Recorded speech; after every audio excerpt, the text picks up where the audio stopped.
Hello YouTube. If you are like me and will be studying for the LCSW exam, um, you will be studying the content areas, and according to the Don Apgar study materials that I have, it says that the human development, diversity, and behavior in environment is 24% of the test.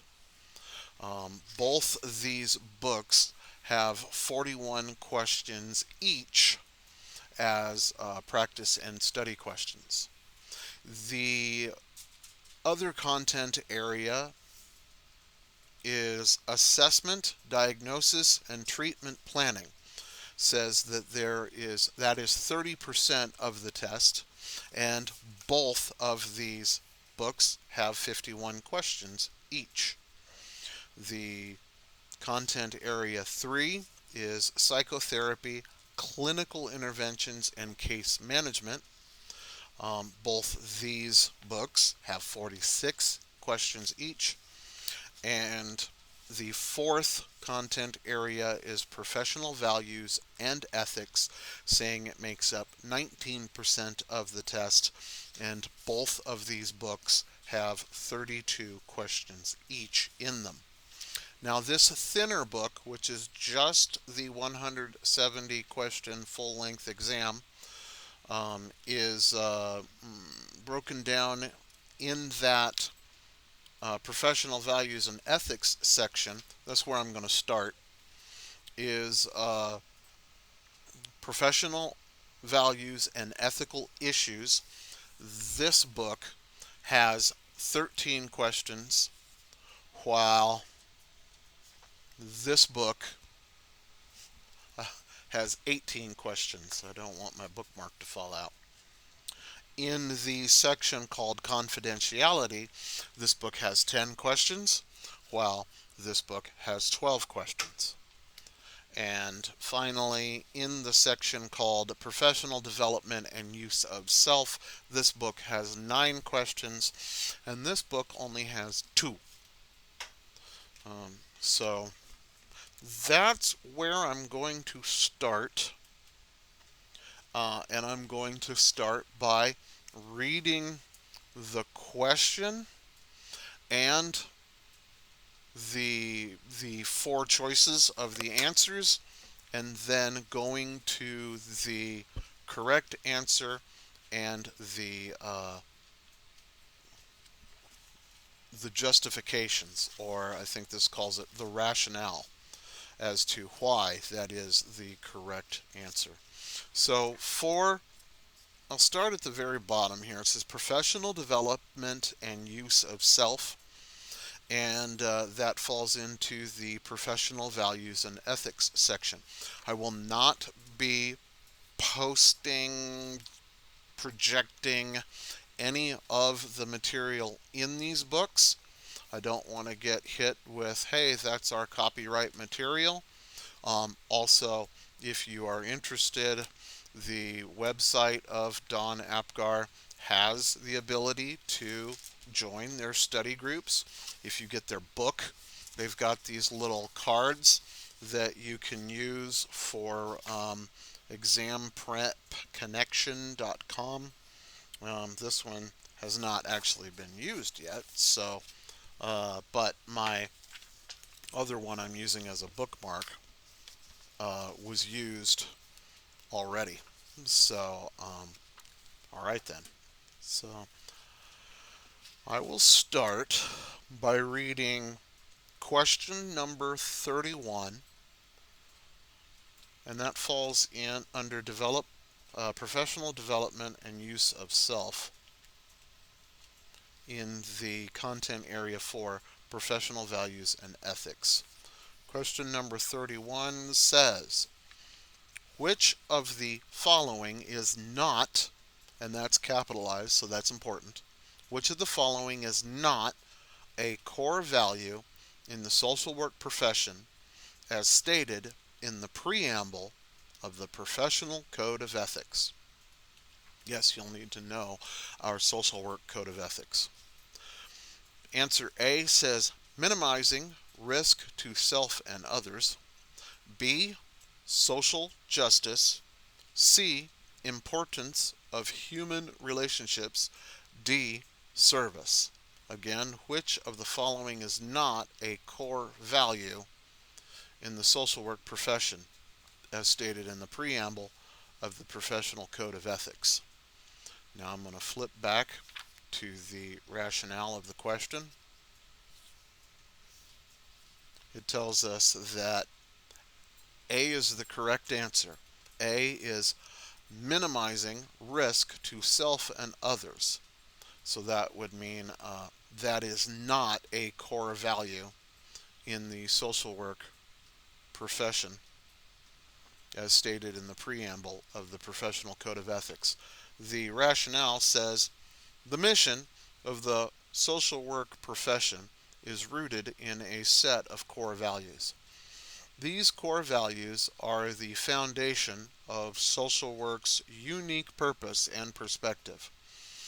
The values stated in the preamble of the NASW Code of Ethics are service, social justice, dignity and worth of the person, importance of human relationships, integrity, and competence. And this tells us this question assesses the content area 4, and we're choosing to do that first. I am. Professional values and ethics, professional development and use of self, competency, professional values and principles. Example, competence, social justice, integrity, and dignity, worth of the person. That's the answer. And that concludes number 31. The other was number 124 under professional development and use of self. Question 124. Which of the following is true? And true is capitalized, so that's important. Which of the following is true about transference in social work practice? Answer A. It is a conscious process. B. It does not have any therapeutic value. Question C. It is always sexual in nature. And answer D. It is more likely with clients with certain personality features.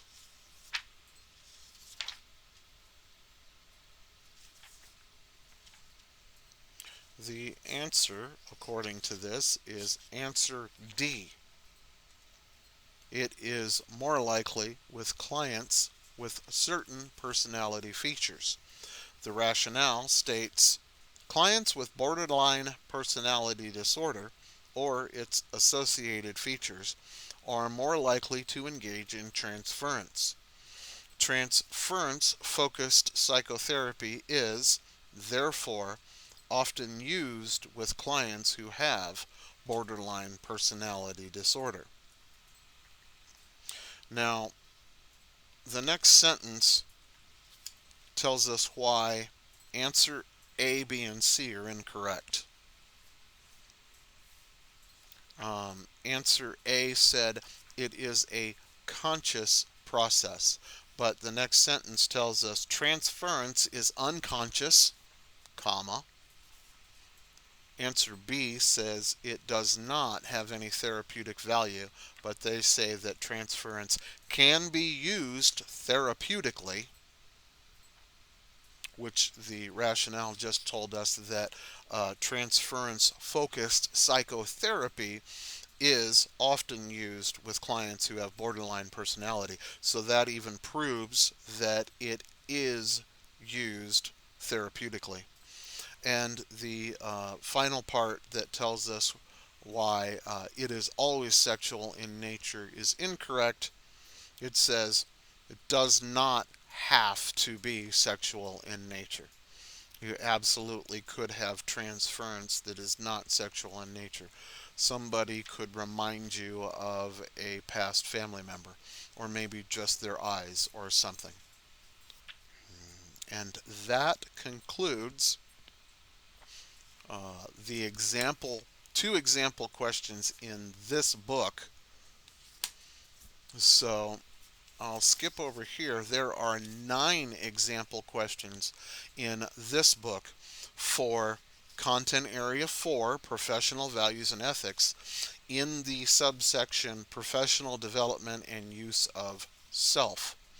Now, according to this, question number 24 is the first question. It says the primary goal of court-ordered competency restoration is for clients to, and it gives 4 choices.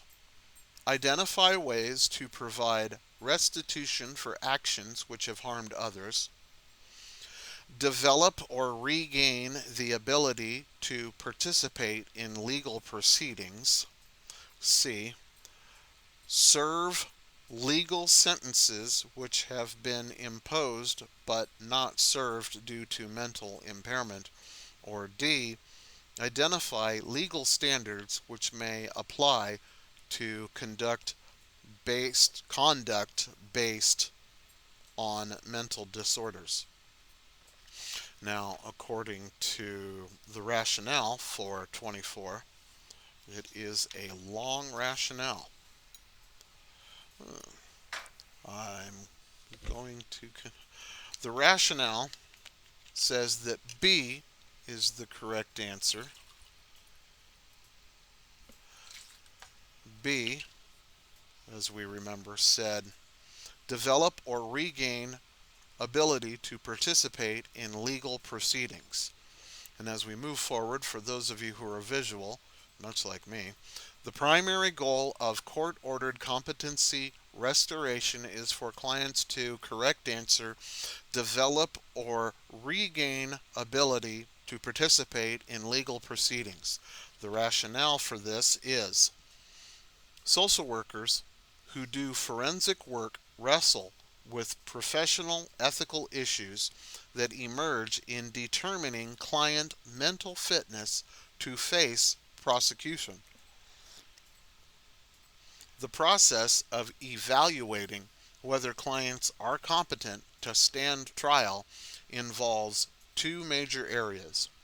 First, clients must understand the legal proceedings against them, what they have been charged with, what the roles of the different court personnel are, the difference between pleading guilty and not guilty, and what accepting a plea bargain means. The second factor is the client's ability to assist in their own defense, or their ability to work with their attorneys and take an active part in their own defense. If a client's mental status is in question, the social worker tells the defense attorney, who then brings the issue to the judge. Alternately, the state's attorney or the judge could raise the issue.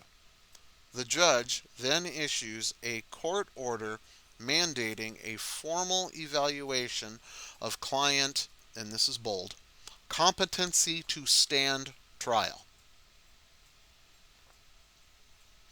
A formal evaluation may be done by a psychiatrist working alone or a team of mental health professionals, including a psychiatrist, a psychologist, and or forensic social worker. After the formal evaluation of competence to stand trial, the next phase is often, quote, restoration, end quote, in which a client is sent to a particular setting, most often a hospital, to be, quote, restored to competence, end quote. A client is usually in the hospital for 60 to 90 days for the initial restoration, undergoing a full evaluation by psychologists, psychiatrists, and social workers, and attending classes to learn about the court process to face charges as a competent defendant. Competency restoration, that's bold. Competency restoration is a psychoeducational intervention in which clients who have been found incapable of proceeding in legal trials due to any combination of limited understanding, communication deficits, or impaired ability to conform their behaviors to the demands of the courtroom are rendered capable.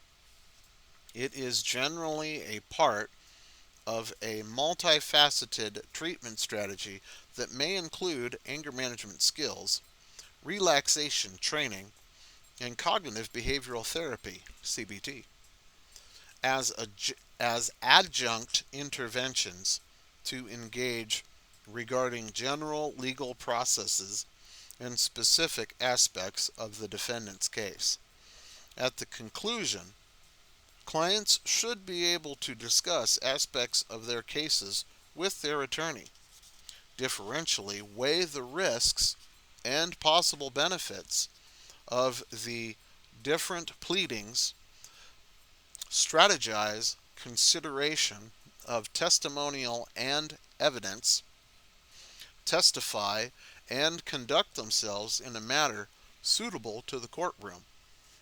Clients should understand the roles of the court officers, the responsibility and limitations of judges and juries, and their attorneys have their best interest in mind.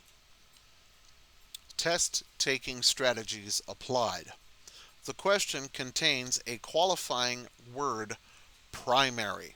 Let's read the question again. The primary goal of court-ordered competency restoration is for clients to, and the correct answer is, develop or regain the ability to participate in the legal proceedings.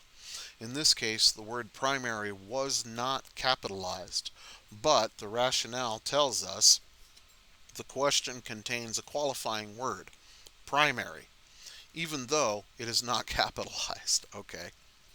Competency restoration processes occur before sentencing or restitution decisions.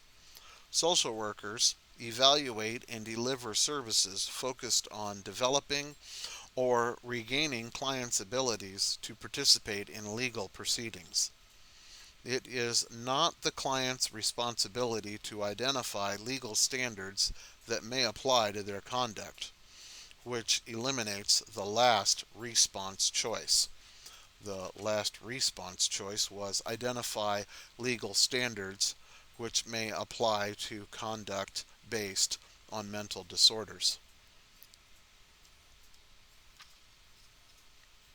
So this tells us that this question assesses the content area 4, which is what I'm focusing on currently, professional values and ethics, and the professional development and use of self.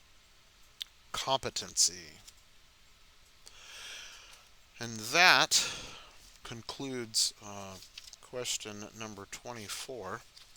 I'm going to move this back bookmark to question number 43 in the rationale section.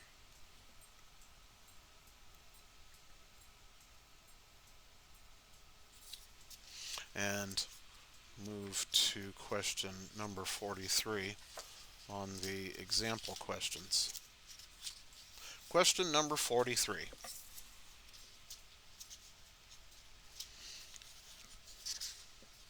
It's a bit of a paragraph. A social worker receives a referral from a high school guidance counselor for a student who has received a full scholarship to college, but decided not to attend due to family responsibilities at home. Both school officials and the social worker feel the student is making a mistake, as it is unlikely that she will be able to attend college without the current scholarship opportunity. In order to effectively work with the student, the social worker must, and here are the 4 choices: understand the extent of the family responsibilities that prevent her attendance.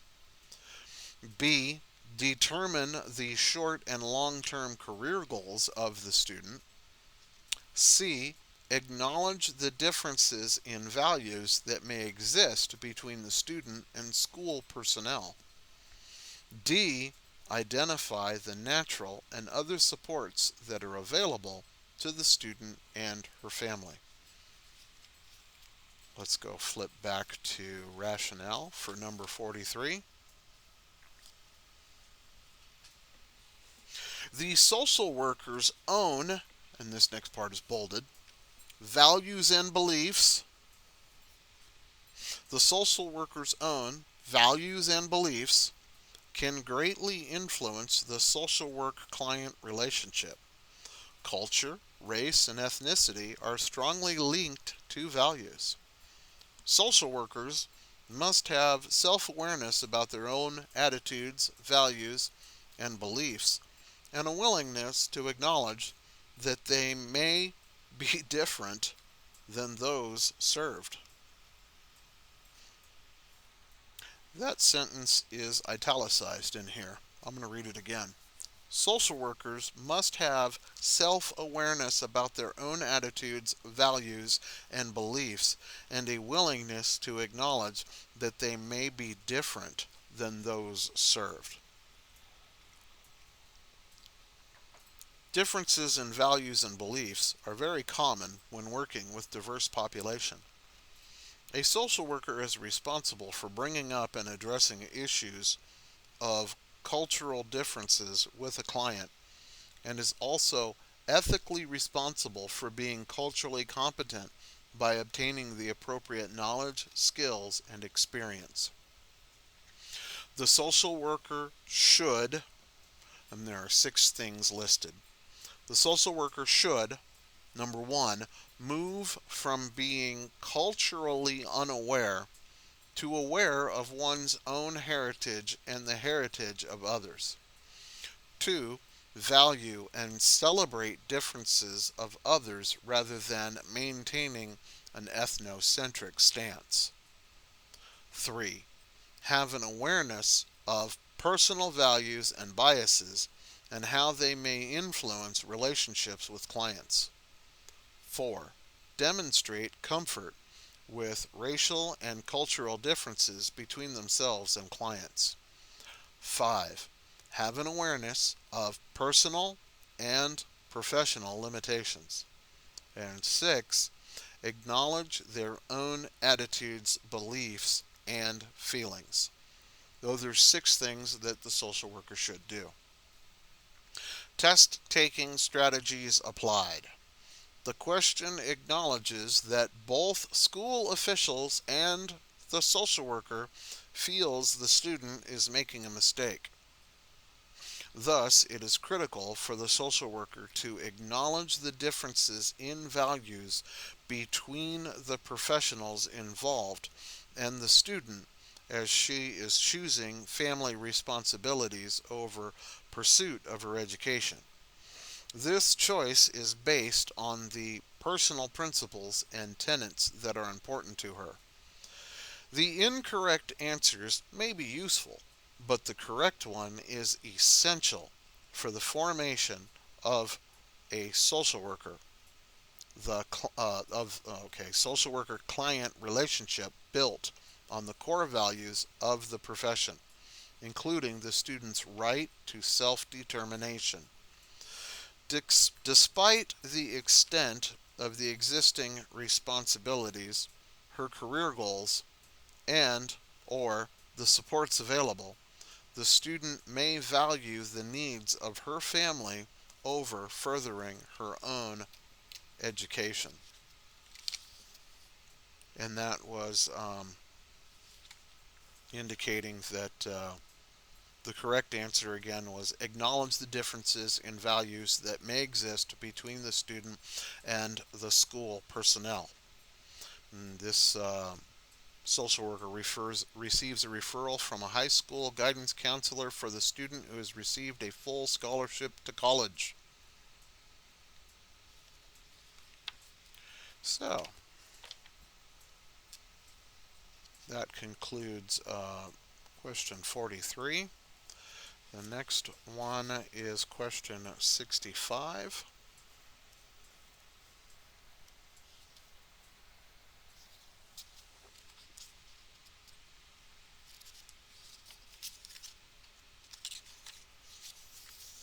Question 65.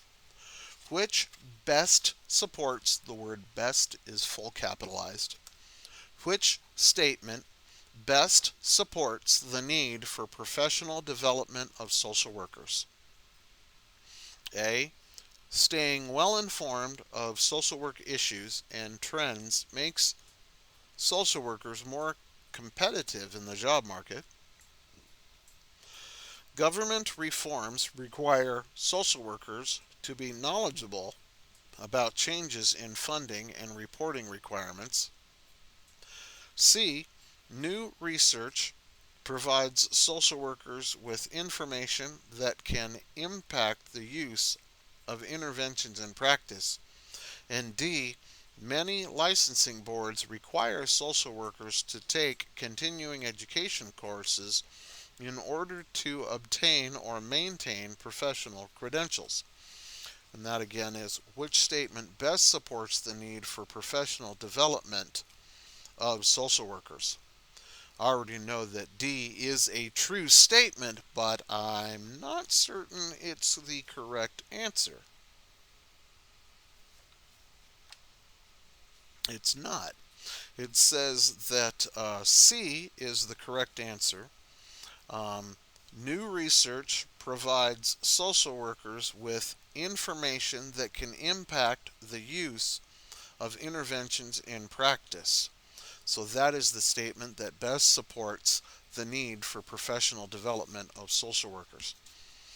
The rationale for this is, this is bold, professional development ensures that social workers continue to strengthen their skills and learn throughout their career.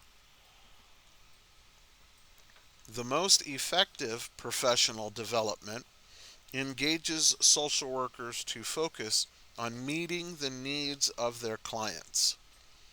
Social workers learn new skills and competencies to ensure clients receive the most effective and efficient services possible.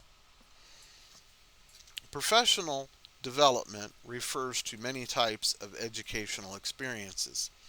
Social workers participate in professional development to learn and apply new knowledge and skills that will improve service delivery. Effective professional development enables social workers to develop the knowledge and skills they need to address complex client problems. To be effective, professional development requires thoughtful planning followed by careful implementation with feedback to ensure it responds to the social worker's needs. Social workers who participate in professional development then must put their new knowledge and skills to work. Professional development is not effective unless it causes social workers to learn new theory and techniques aimed at helping clients reach their goals. Says test taking strategies applied. We already highlighted that this question contains the qualifying word best. While the incorrect answers may be reasons that social workers engage in professional development, the correct one focuses on its benefits for improved practice. Correct answers on the examination are always ones that focus on the delivery of effective services and place clients' needs above agency policy, regulatory requirements, and employment considerations. So while I noticed initially that D was a true statement, many licensing boards require social workers to take continuing educational courses in order to obtain or maintain professional credentials. That's a true statement. It does not place the client's needs above policy, regulatory requirements, or anything else. C does. New research provides social workers with information that can impact the use of interventions in practice.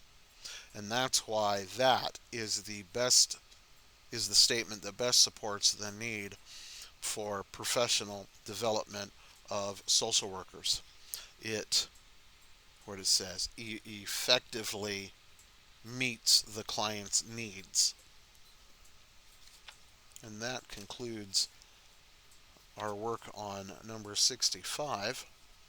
The next one says number 73.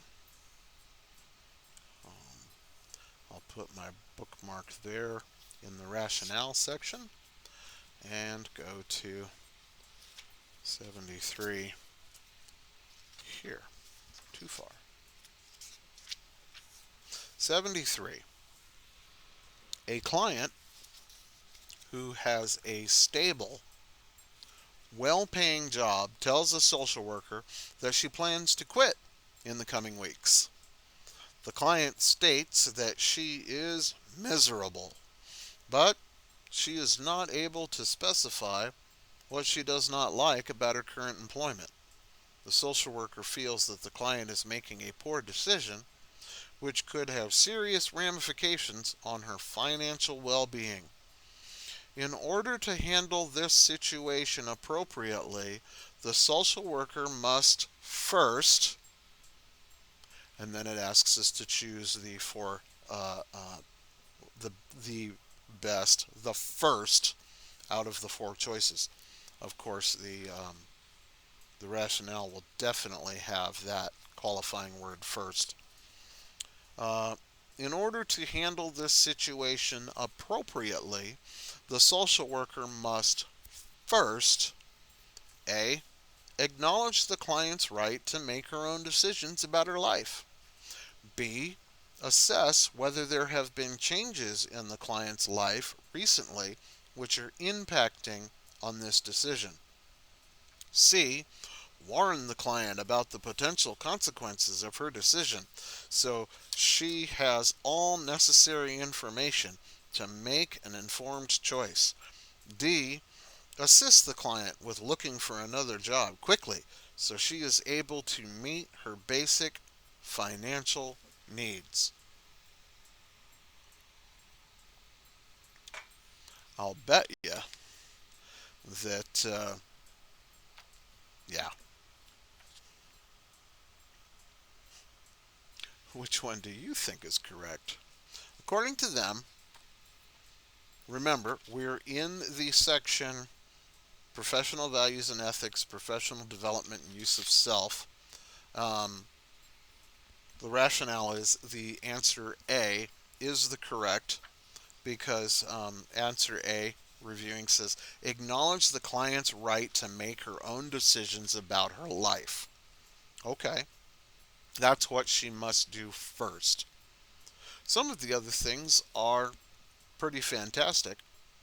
Um, D, which said assist the client with looking for another job quickly so she is able to meet her basic financial needs.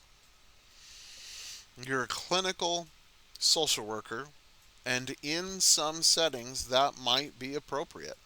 But if you're there to process therapy, it might not be appropriate. But it's not the correct answer to appropriately handle the situation. Let's look at their rationale. The social workers respect and try that again. Social workers respect and promote the right of clients to bolded self-determination and assist clients in their efforts to identify and clarify their goals.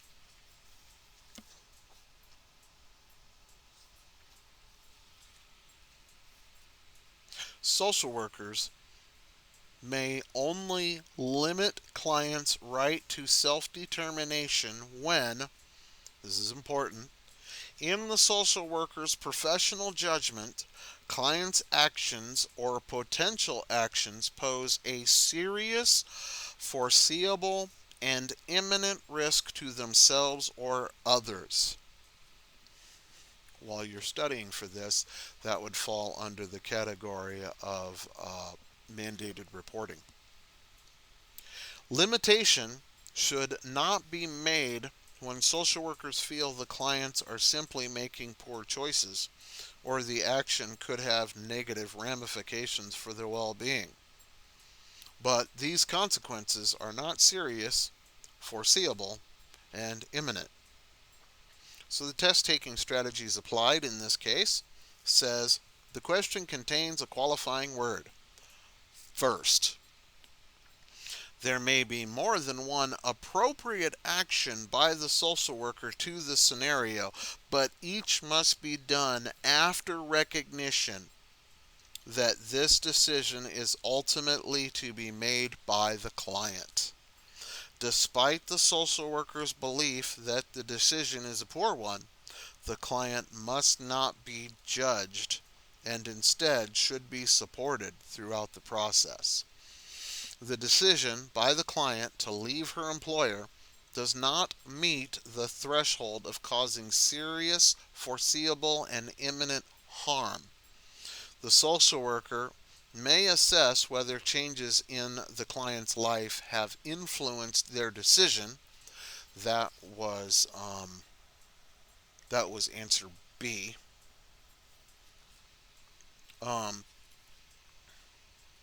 The social worker may also help the client to understand the consequences of her decision. That was answer C. And they could possibly help the client to try that again, assist the client with locating new employment. However, these actions should occur after the right of the client to make such a choice is acknowledged. So, after the client has said, I think I'm going to leave the job, in order to handle this situation appropriately, the social worker must first, correct answer, acknowledge the client's right to make her own decisions about her life. And that was number 73, and according to this, number 76 also falls in the same category we're working on, which is professional values and ethics, professional development, and use of self.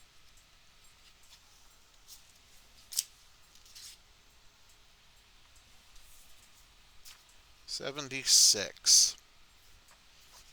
When a social worker experiences a value conflict with a client, the social worker must, and there are 4 choices, refer the client to another social worker, seek supervision to identify the reasons for the differences or the difference in beliefs, respect the client's right to self-determination, and D, acknowledge the impact of this conflict on the problem-solving process.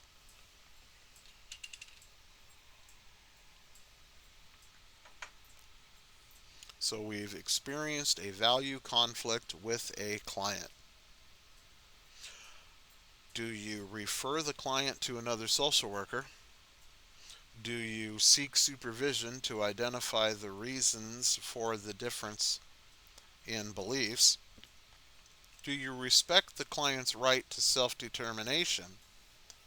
Do you acknowledge the impact of this conflict on the problem-solving process? C sounds right, but it's not. D. Acknowledge the impact of this conflict on the problem-solving process. The rationale on this is social workers must be mindful of, and this is bolded, value differences. Social workers must be mindful of value differences which often arise with clients. Social workers' own values and beliefs can greatly influence social worker-client relationships. Culture, race, and ethnicity are strongly linked to values. This section is italicized. A social worker's self-awareness about his or her own attitudes, values, and beliefs, and a willingness to acknowledge values differences are critical factors in working with clients. A social worker is responsible for bringing up and addressing issues of cultural or other differences with clients. This continues. Social workers should value and celebrate differences of others rather than ignore or minimize them. Social workers must have an awareness of personal values and biases and how they may influence relationships with clients. They must also understand their own personal and professional limitations as well as acknowledge their own stereotypes and prejudices. Test taking strategies applied. All the response choices are plausible, but the correct one is most appropriate and relevant in this situation. That's where it said the social worker must. So, must acknowledge the impact of this conflict on the problem solving process. Even though a qualifying word is not used, I tend to think that must kind of identifies as qualifying. Must, most important, but maybe that's just me. Even though a qualifying word is not used, it is necessary to select the best action when value conflicts with clients arise.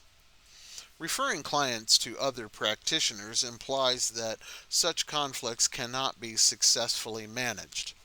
That was uh, answer A. Refer the client to another social worker. If your client was to say, I don't want to work with you, would you be interested in a referral to another social worker? As a man, I sometimes do run into assessments with women who say, I would feel more comfortable with a woman therapist. Absolutely.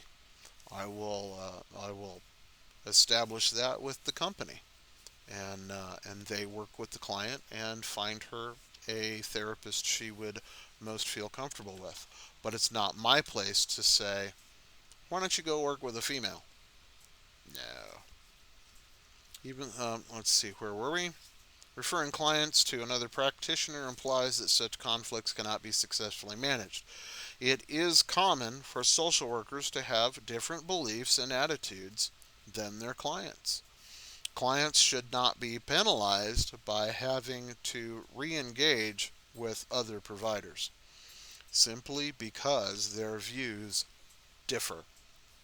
It is the responsibility of social workers to acknowledge and manage these conflicts. Seeking supervision can be helpful in practice. This was answer B. Seek supervision to identify the reasons for the difference in beliefs. Seeking supervision can be helpful in practice, but social workers should be able to address this situation independently. This is part of our social work code of ethics. Supervision is not required in every instance in which social workers have value conflicts with clients, whereas the correct response choice is always needed. Oh, it is always needed that we acknowledge the impact of the conflict on the problem solving process. Social workers should always respect the client's right to self determination. And that was the answer C, respect the client's right to self determination. And where I said, it sounds good, but it's not the correct answer for this question. Self-determination relates to the differences in values between social workers and clients. These differences can impact all steps in the problem-solving process: engagement, assessment, planning, intervention, evaluation, and termination. those six steps. That'll be important to know in further study. Self-determination concerns clients' right to make decisions and take actions in their lives. Role conflicts can also impact social workers' ability to form therapeutic alliances and gather all relevant information during the assessment. Problems that will persist unless the impact of these conflicts are examined. The question assesses Content Area 4, the area we are focusing on at this moment. That was question 76. Now, the next question for this section says question 111. Move my bookmark to the rationale for 111 and go to question 111. A social worker is developing a contract with a client who's been mandated for treatment. All of the following actions by the social worker aim to promote the client's self-determination except is big and bolded. All of the following actions by the social worker aim to promote the client's self-determination except we're looking for the one that is not promoting the client's self-determination. A. Explaining directives contained in the court order to the client. B. Advocating for clinically appropriate modifications to mandates based on client wishes. C. Eliciting input from the client about the methods of intervention to be used. And D. Setting goals that the client wants to pursue.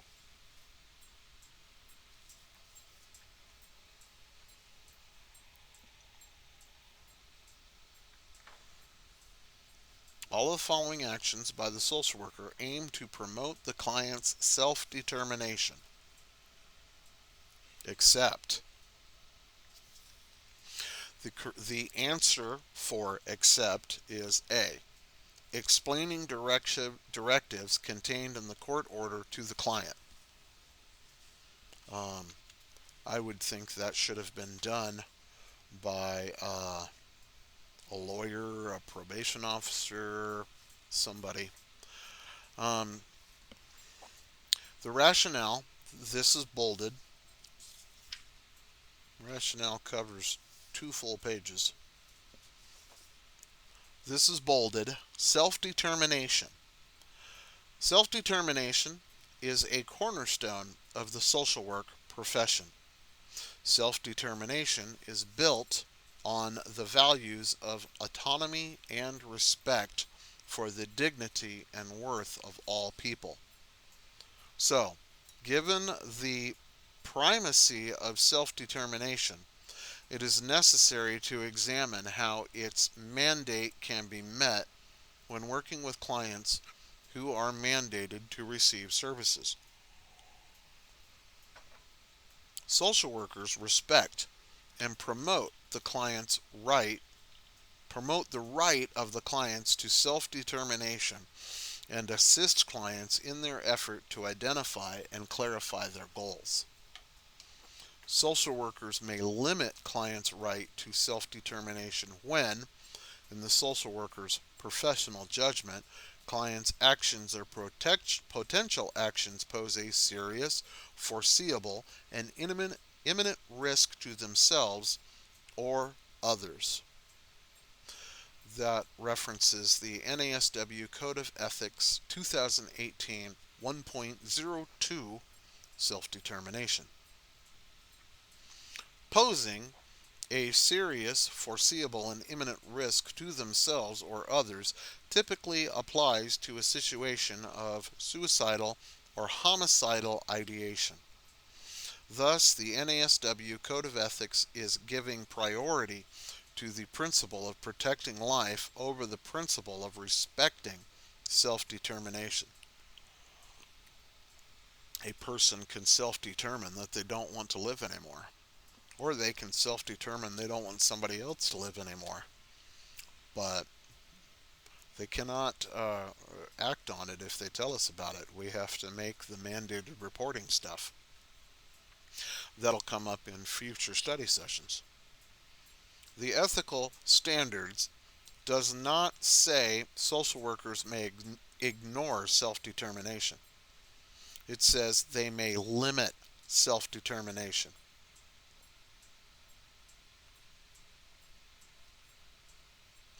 Implicit in this language is the notion of the, quote, least intrusive, end quote, course of action. Implicit in this language is the notion of the least intrusive course of action. In instances when clients are receiving services involuntarily, social workers should provide information about the nature and extent of services and about the extent of clients' right to refuse services. NASW Code of Ethics 2018, 1.03, Informed Consent. I wonder if this will get to a section. I have worked in environments that clients were probation, parole, or just court ordered to attend. And so there were some things that were not private. Whether they were attending or not was not private. What they said in group or in counseling, that was private. That they participated actively or inactively, not private. This continues. This standard recognizes that even though involuntary clients are being pressured into services, they still have certain rights. First, social workers need to inform clients about the services being offered. For instance, social workers should inform them about the purpose and goals of the services, models of intervention used, research about benefits and risks, and expectations as participants in services. Social workers should inform clients about the extent of their right to refuse services. Social workers should also help clarify the consequences if clients do not fulfill what is mandated. Definitely. In those environments that I've worked before, I've had clients that said they did not want to participate. I don't want to be here. You absolutely don't have to be here. However, if you choose to not be here, know that those who have mandated you to come will implement stronger sanctions. Sometimes the client said, okay, and participated. Self-determination is not simply an either-or situation. Honoring self-determination as much as possible may be more difficult with some clients than others. Although social workers should recognize that self-determination may be imperfect for involuntary clients, workers are able to enhance self-determination through various intervention strategies. Social workers, these are three little bullet points. Social workers can empower clients by helping them set goals and objectives that they genuinely want to pursue, even if they did not initially choose to participate in services. Social workers may be able to offer clients a range of choices about which methods of intervention will be used. Example, individual versus family counseling versus group versus...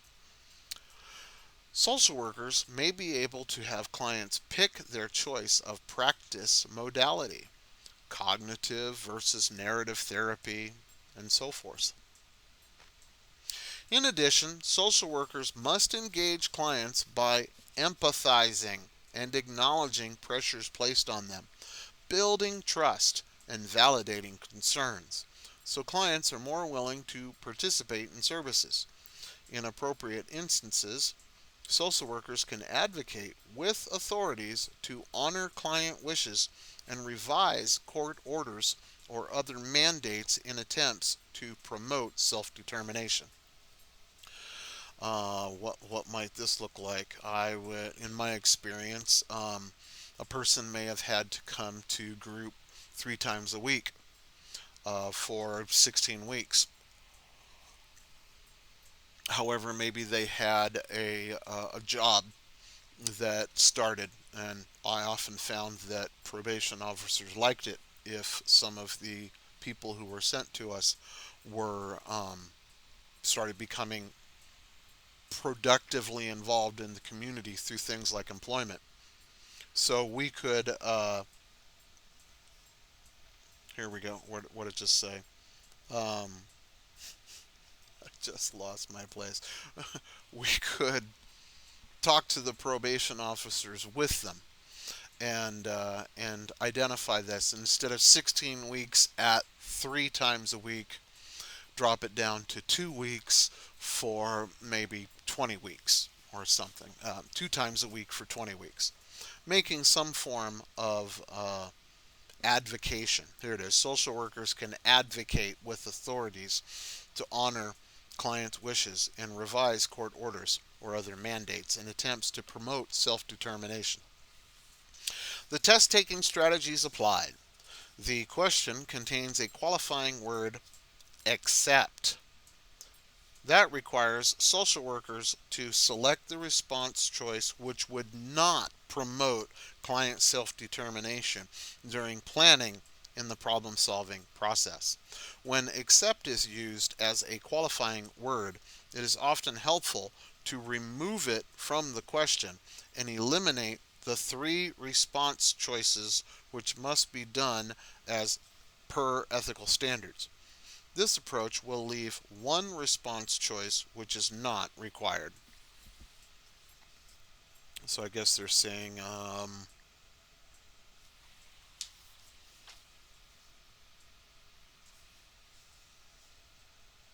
all of the following actions by the social worker aim to promote the client's self-determination except, we might even be able to say, what one answer does not promote the client's self-determination. Okay. In the scenario, the social worker is developing a contract. A contract is another name for an intervention or service plan that outlines goals, objectives, timeframes for completion, and so on. It is done during the planning step of the problem-solving process, following engagement. While it is important for a mandated client to understand the contents of a court order related to treatment, such a review usually occurs prior to planning. I said that earlier. Such as part of the informed consent process on the onset of therapeutic relationship. In addition, explaining directives contained within the order to the client does not promote self-determination, which is the lens through which each response choice must be evaluated. And that concludes question 111. We've got 3 more, and I will end this video. Question 132. Let me zip up there and put my bookmark in there.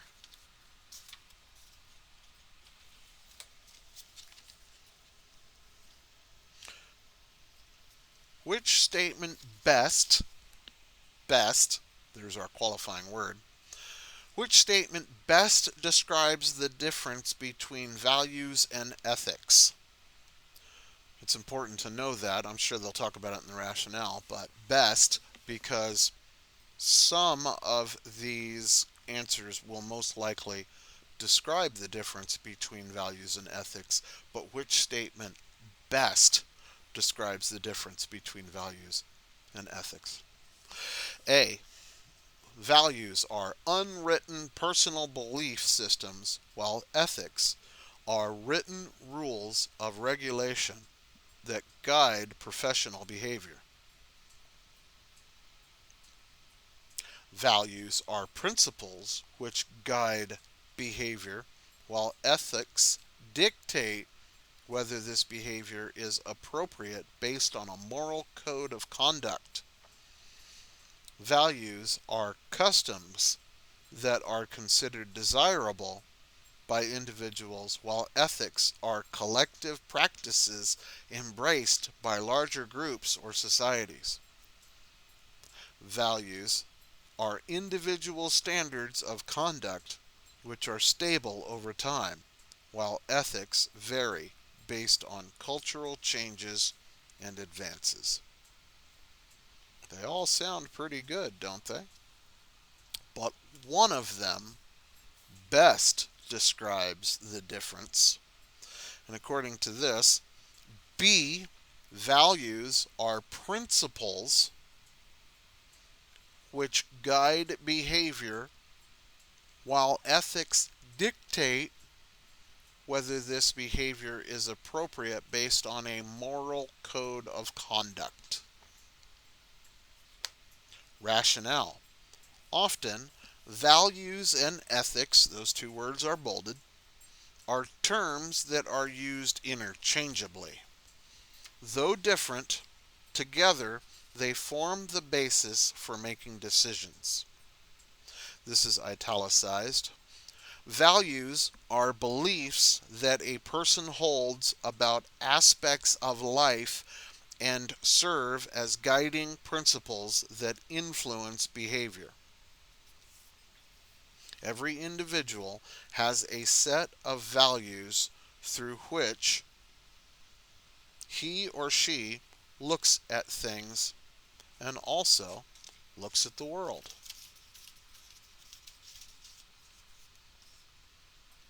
I'm going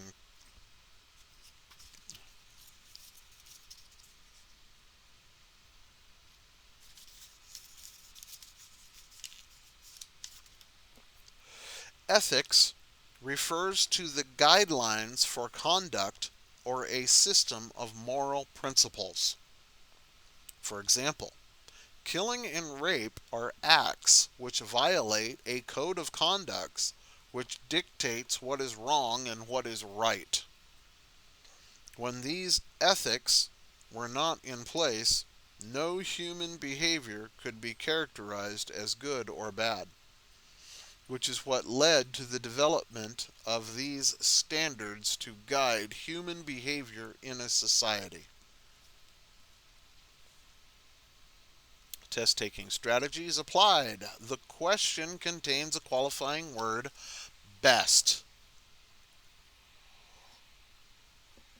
While the incorrect answers contain some true assertions about values and or ethics, they do not contain the basic distinction that values are principles held by people to help guide behaviors, while ethics are moral codes of conduct that decide what is wrong and what is right about these behaviors.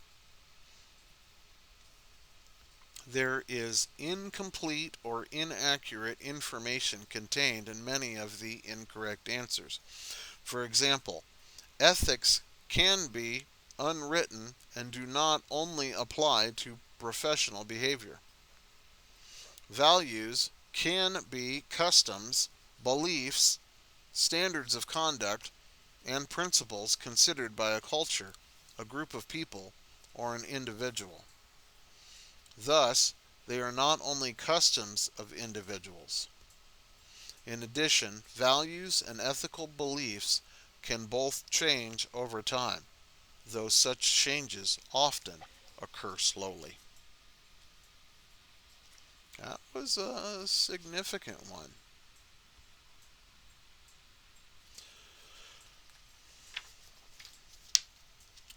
Question 140.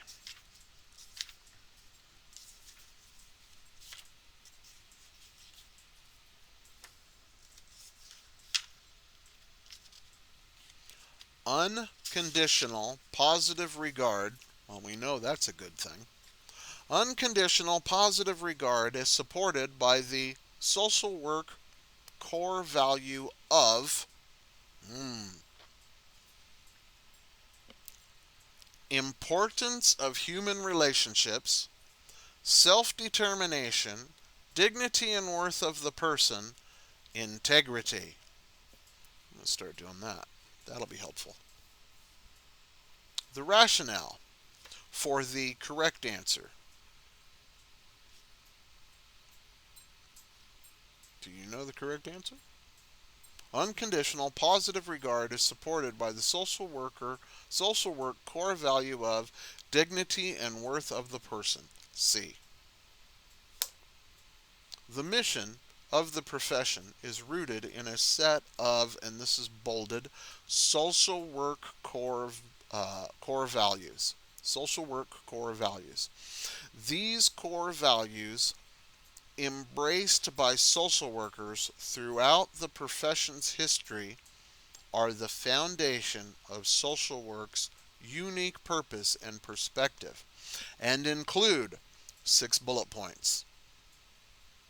Service, providing help and resources to help others achieve their maximum potential. Social justice, ensuring equal rights, protections, and opportunities for all.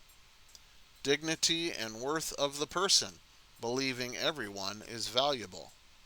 Importance of human relationships, understanding how interactions can be used. Integrity, being trustworthy. And competence, providing services within skills and abilities. This constellation of core values reflects what is unique to the social work profession.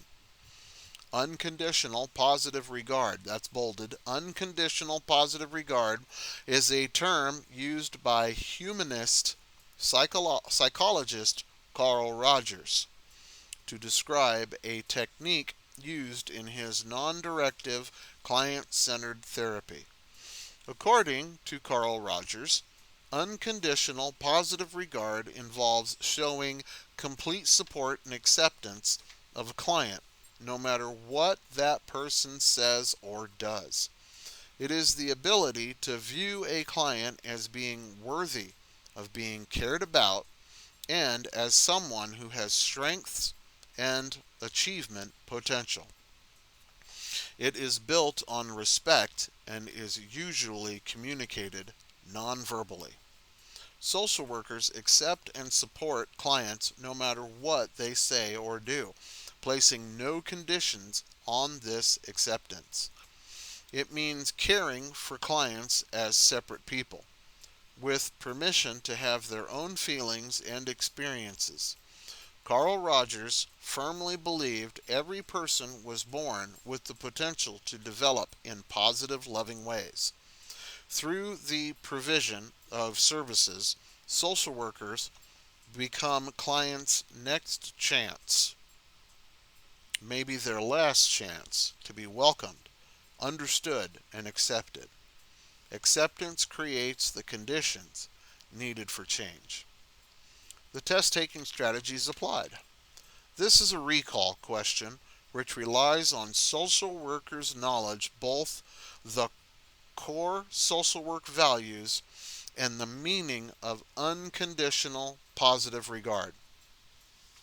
Self-determination is not a core social work value, so it must be eliminated as a possible correct response. That was answer B.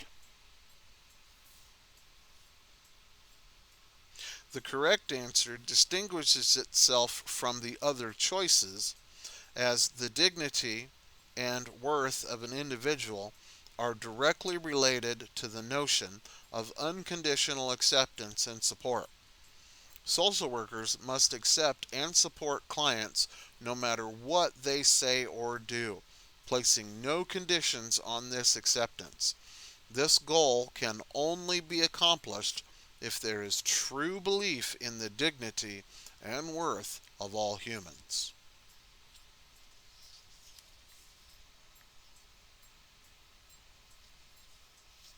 Our last question is question 145 of this section.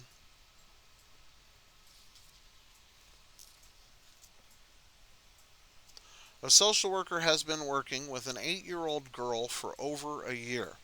The client's mother, who is going through a divorce, states that she is going to ask if the social worker can be appointed to supervise visits with the father. The need for supervised visitation has already been determined by the court.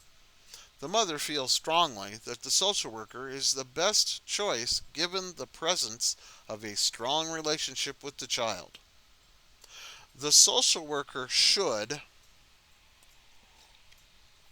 four choices here.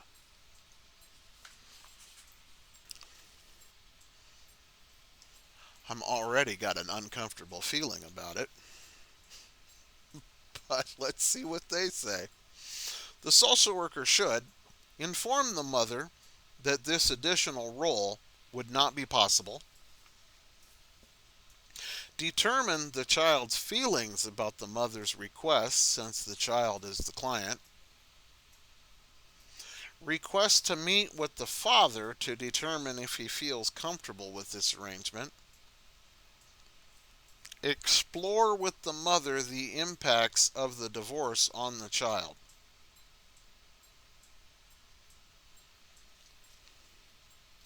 You know, some of these questions I honestly was a little stumped on.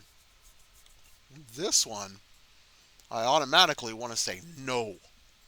That's not appropriate, which corresponds with answer A. Inform the mother that this additional role would not be possible. Answer A is correct. Professional objectivity, that's bolded, in social worker-client relationship is critical. Professional objectivity in the social worker-client relationship is critical. This objectivity can be compromised if there is a conflict of interest in the relationships with the client. This would lead me to remember something that was said during schooling: dual relationships. I can be the kid's therapist, but I cannot be the kid's supervisor for visitation. A conflict of interest is a situation where regard for one duty may lead to disregard of another. When faced with potential or actual conflicts of interest, it is important that social workers consider the perceptions of others, clients, colleagues, the community, employers, etc.